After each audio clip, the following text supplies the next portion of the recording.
July 28 నుంచి వరుసగా 30 రోజుల్లో 5గురు మెగా హీరోలు దండెత్తబోతున్నారు. పవర్ స్టార్ నుంచి మెగా స్టార్ వరకు 30 రోజుల్లో బ్యాక్ టు బ్యాక్ మెగా మూవీలతో దాడికి రెడీ అయ్యారు. 5గురు మెగా హీరోలు 4 సినిమాలతో తగ్గేదే లేదంటున్నారు. ఫ్యాన్స్ కి షాక్ ఇచ్చే రేంజ్ లో కిక్ ఇవ్వబోతున్నారు. Power star Pawan Kalyan mega movies season షురూ చేస్తున్నాడు. ఈ నెల 28న బ్రోతో దండెత్తబోతున్నాడు. సాయి తేజ్ తో కలిసి తను చేసిన ఈ మూవీ మంత్ ఎండ్ రీసౌండ్ చేయబోతోంది. బ్రోతో మొదలయ్యే మెగా హీరోల సందడి చిరు భోలా శంకర్ తో పీక్స్ కి చేరేలా ఉంది.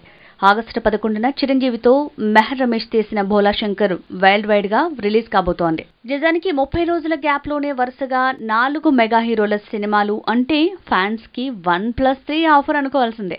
ఆగస్టు 11న చిరు మూవీ భోలా శంకర్ వస్తుంటే 1 వీక్ గ్యాప్ లో ఆగస్టు 18th కి ఆదికేశవ అంటూ వైష్ణవ్ తేజ్ మూవీ రాబోతోంది. మాస్ రూట్ లో తను చేసిన తొలి ప్రయత్నం వచ్చే నెలలోనే బాక్స్ ఆఫీస్ లో పరీక్షను ఎదుర్కోబోతోంది.